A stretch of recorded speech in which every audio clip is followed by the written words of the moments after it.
You realize deep way under the surface, and like a fire needs coal in the furnace. This is your goal that makes it all worth it. This is your why that gives you your purpose. Let's go. Thoughts can keep you down, pushing deep until you drown, or they can keep you up strong, focused on the now.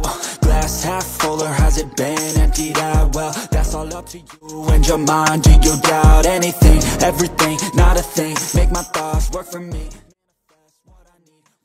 Pantes ngacir. Bonus miliaran bocor, bos Ducati sampai murka, Marc Marquez terus menggila di MotoGP 2025. Performa Marc Marquez yang melesat baroket musim ini ternyata bukan cuma soal semangat atau strategi. Sebuah laporan media Spanyol membongkar fakta mengejutkan. Pembalap andalan Ducati itu diguyur bonus miliaran rupiah setiap kali menang. Bocoran kontrak ini langsung menggemparkan padak MotoGP dan bahkan membuat bos Ducati geram bukan main.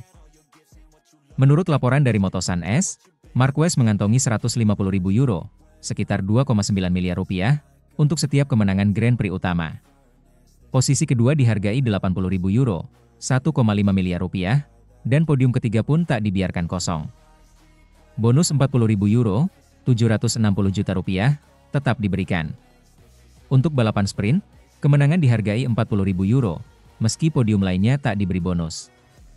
Yang paling mencengangkan adalah, bila Marquez menjadi juara dunia, ia akan mengantongi bonus akhir musim sebesar 3 juta euro sekitar 57 miliar rupiah. Bahkan posisi runner-up dan ketiga pun tak luput dari hadiah mewah, masing-masing 1,5 juta euro dan 1 juta euro.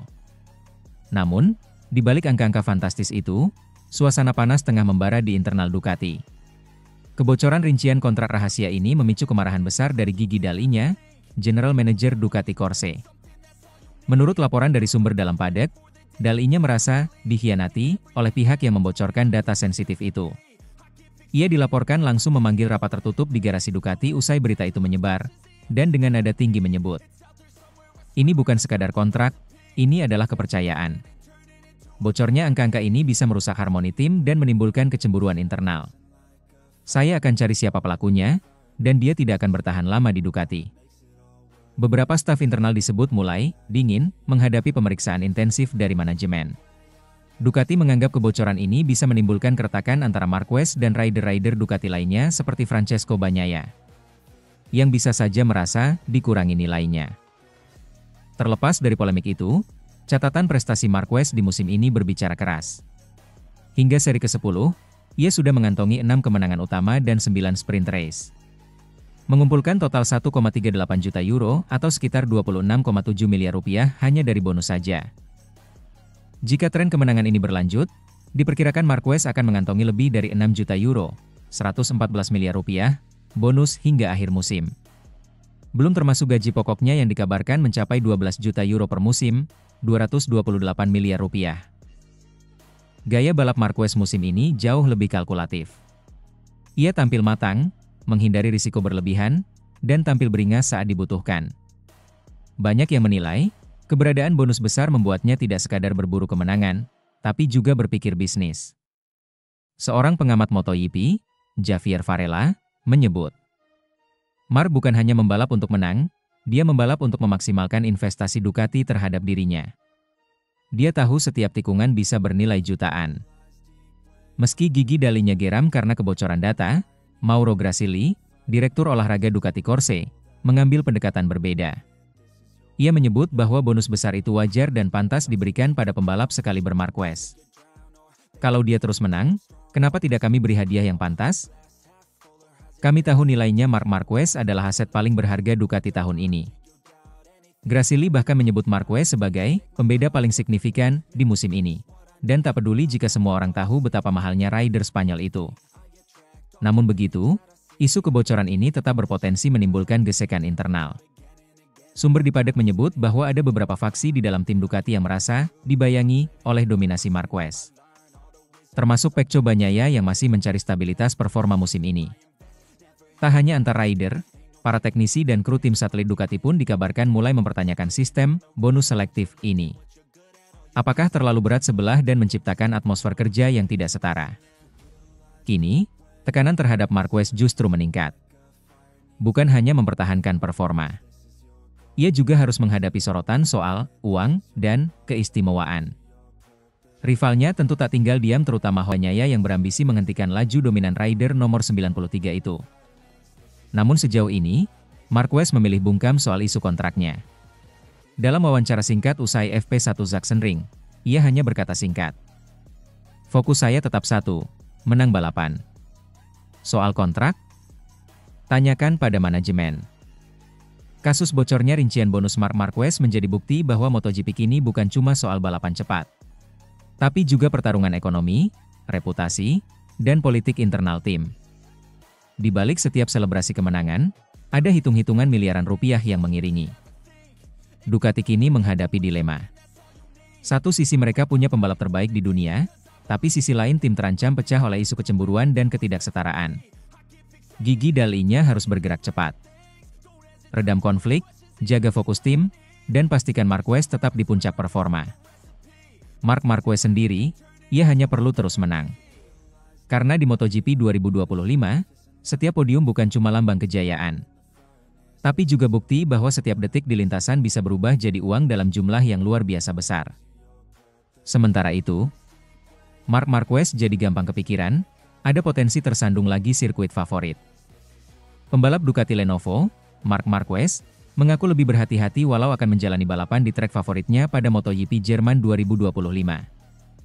Marquez tak bisa terlalu sesumbar bahwa ia akan mencatatkan 4 kemenangan berturut-turut pada musim ini.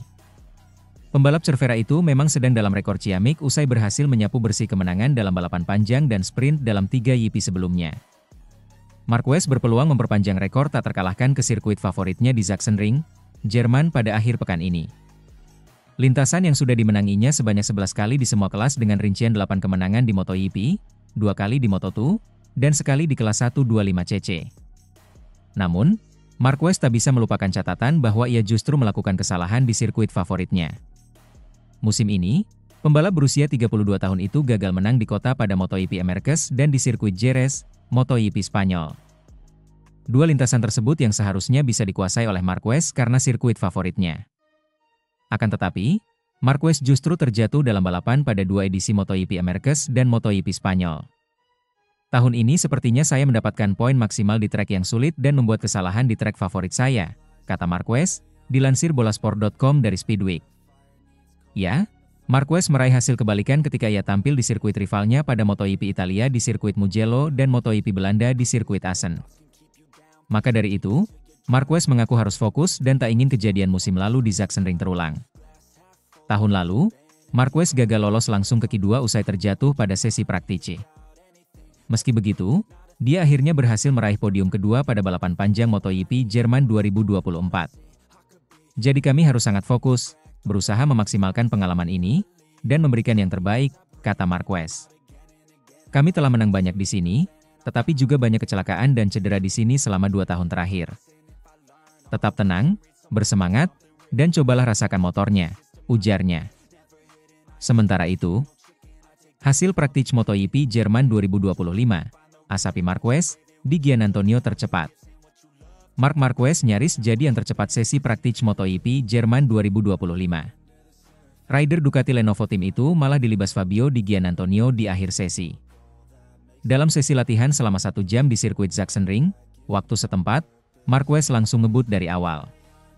Pertama ia menorehkan waktu 1 menit 20.334 detik, yang sempat dibalas Fabio di Gian Antonio. Marquez kemudian mencatat waktu terbaik lagi dengan 1 menit 19.812 detik.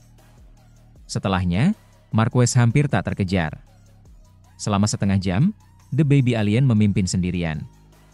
Marc Marquez sempat melebar di turn 10, namun hal itu tak mengganggu catatan waktunya.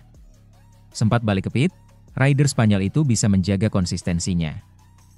Pedro Acosta sempat merangsek dengan waktu 1 menit 19.772 detik. Marquez langsung membalasnya dengan catatan 1 menit 19.461 detik. Rider lain seperti Francesco Bagnaia masih terbenam di peringkat 7 hingga 5 menit sesi tersisa. Alex Marquez, yang kembali balapan di Jerman, juga berada di peringkat 3. Memasuki 5 menit terakhir, persaingan mulai panas. Fabio Quartararo sempat merangsek ke posisi 2. Di detik-detik akhir, Fabio di Gian Antonio melesat dengan waktu 1 menit 19.071 detik. Rider Pertamina Enduro VR46 Ducati itu akhirnya jadi yang tercepat dan menorehkan rekor waktu lap. Alex Marquez kemudian merebut posisi 2, dan Marc Marquez turun ke posisi 3. Di peringkat 4 ada Quartararo, dan 5 besar ditutup Pedro Acosta.